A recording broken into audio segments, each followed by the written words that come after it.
नमस्कार दोस्तों, study with mind map के यूट्यूब चैनल में आपका बहुत बहुत स्वागत है। तो आज हम जानने वाले हैं कंप्यूटर के बारे में। इस वीडियो के माध्यम से हम जानने वाले हैं कंप्यूटर की फुल फॉर्म क्या है, कंप्यूटर का आविष्कार किसने किया, पहले प्रोग्रामेबल कंप्यूटर यानी पहला ऐसा कंप्यूटर जिसको प्रोग्राम किया गया वो किसने बनाया, कब बनाया, फिर कंप्यूटर के बेसिक पार्ट्स कौन कौन से होते हैं। इन सभी चीज़ों के बारे में हम आज की इस वीडियो के माध्यम से जानने वाले हैं। तो पहले जब हम बात करते हैं कि जो आपका शब्द है कंप्यूटर, इसकी फुल फॉर्म क्या है या फिर कहूँ कि इसका एक्रोनियम क्या है, तो इसका जो एक्रोनियम है वो है आपका common operating machine purposely used for technological and educational research. तो कह सकते हैं कि एक ऐसी ऑपरेटिंग मशीन जिसको किसी भी तकनीक या शिक्षा में अनुसंधान के लिए प्रयोग किया जा रहा है, वो आपका कंप्यूटर होता है। वहीं जब हम कंप्यूटर के इतिहास की बात करते हैं और बात करते हैं कि वर्ल्ड का सबसे पहला जो कंप्यूटर था, वो किसने बनाया, तो उसको बनाया चार्ल्स बेबेज ने। और यही कारण है कि जो चार्ल्स बेबेज हैं, उनको फादर ऑफ कंप्यूटिंग बोला जाता है। वहीं जब मैं बात करता हूँ कि चार्ल्स बेबेज के द्वारा कौन सा कंप्यूटर बनाया गया और कब बनाया गया, तो इन्होंने बनाया एनालिटिकल इंजन, जो कि बनाया था आपका वर्ष 1822 में, जो कि कुछ इस तरह से दिखता था। ये था एक मैकेनिकल कंप्यूटर, यानी ये जो कंप्यूटर था इसको किसी भी तरह से प्रोग्राम नहीं किया गया था। और वहीं जब मैं बात करता हूँ वर्ल्ड का पहला ऐसा कंप्यूटर जिसको प्रोग्राम किया गया, वो किसके द्वारा बनाया गया, तो इसको बनाया जॉन मैकली और प्रेस्पर एकर्ट ने। और इसको बनाया था वर्ष 1946 में। तो इस कंप्यूटर का नाम क्या था, तो इस कंप्यूटर का जो नाम था वो था आपका एनिएक, यानी electronic numerical integrator and computer. और इसका जो साइज़ था, जो आपने पहले कंप्यूटर देखा उसकी तुलना में ये बहुत बड़ा था।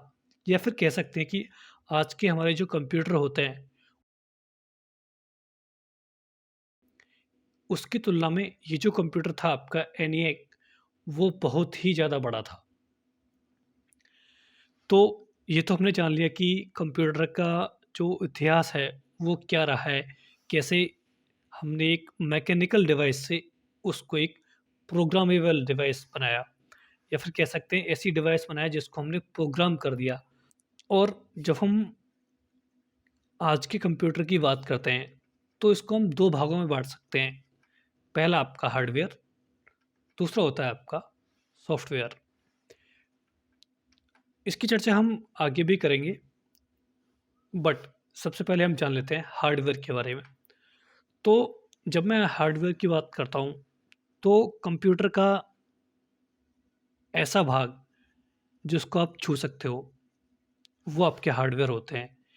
चाहे वो आपका कीबोर्ड हो, जो कि कुछ इस तरह से दिखता है, चाहे वो आपका माउस हो, जो कि कुछ इस तरह से दिखता है, चाहे वो फिर आपका मॉनिटर हो, जो कि कुछ इस तरह से दिखता है, या फिर वो आपका सीपीयू, जो कि कुछ इस तरह से दिखता है। ये सभी चीज़ें जिनको आप छू सकते हैं, वो आपके हार्डवेयर होते हैं। वहीं जब मैं बात करता हूँ सॉफ्टवेयर के बारे में, अगर मैं आपसे एकदम आसान भाषा में कहूँ कि सॉफ्टवेयर वो होते हैं जो कि हार्डवेयर को इंस्ट्रक्शन देते हैं, या फिर कहूँ कि हार्डवेयर को बताते हैं कि तुमको क्या करना है। मान के चलिए आप कोई भी कीबोर्ड का एक बटन दबाते हो, तो उधर वहाँ पे स्क्रीन पे कुछ लिखा आता है। तो ये सब जो चीज़ें हैं, वो कहीं न कहीं सॉफ्टवेयर के थ्रू करी जा रही होती हैं। और जो आपके सॉफ्टवेयर होते हैं, वो 2 तरह के होते हैं। पहला आपका ऑपरेटिंग सिस्टम दूसरा आपका एप्लीकेशन सॉफ्टवेयर। वहीं जब मैं ऑपरेटिंग सिस्टम सॉफ्टवेयर की बात करता हूँ, तो ये 2 प्रकार के होते हैं, या फिर कहें कि 2 से ज़्यादा भी प्रकार के होते हैं, बट मुख्यतः 2 प्रकार के ही सामान्य लोगों के द्वारा यूज़ किए जाते हैं, या फिर कहें कि प्रयोग किए जाते हैं। इसमें सबसे पहले होता है विंडो, जो कि आपको कुछ इस तरह से दिखता है। दूसरा होता है आपका आईओएस, जो कि कुछ इस तरह से दिखता है।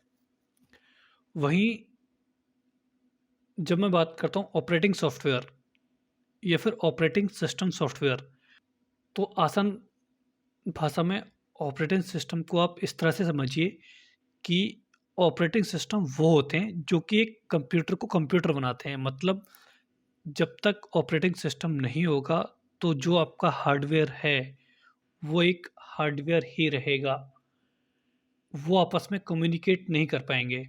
तो हम कह सकते हैं कि जो आपका विंडो होता है, उसके माध्यम से जो कीबोर्ड, माउस, मॉनिटर, ये सभी सीपीयू से कनेक्ट कर पाते हैं, बात कर पाते हैं और इसको कुछ इनपुट दे पाते हैं। समझ में आई बात? वहीं जब मैं बात करता हूँ एप्लीकेशन सॉफ्टवेयर के बारे में, तो इसमें आते हैं एमएस ऑफ़िस, फिर आपका एंटीवायरस, फिर आपका टैली।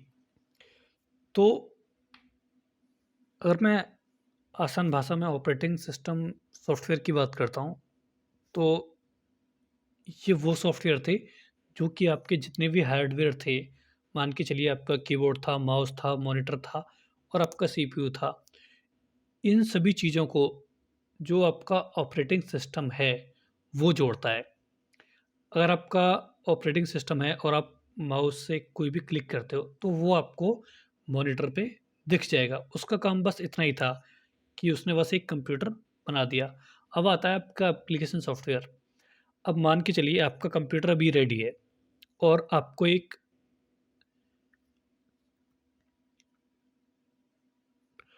एक्सेल पे काम करना है, तो उसके लिए जो आपको ज़रूरत होगी, वो होगी आपके एप्लीकेशन सॉफ्टवेयर की।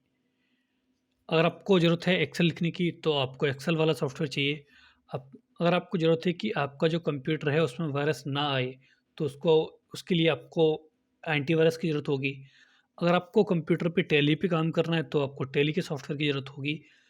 तो इस तरह के जो सॉफ्टवेयर होते हैं, उनको हम एप्लीकेशन सॉफ्टवेयर बोलते हैं, जो कि हमारे किसी भी एक पर्टिकुलर काम को करने के लिए यूज़ होते हैं। तो ये था हमारा आज का डिस्कशन। मिलते हैं आपको नेक्स्ट वीडियो में। धन्यवाद।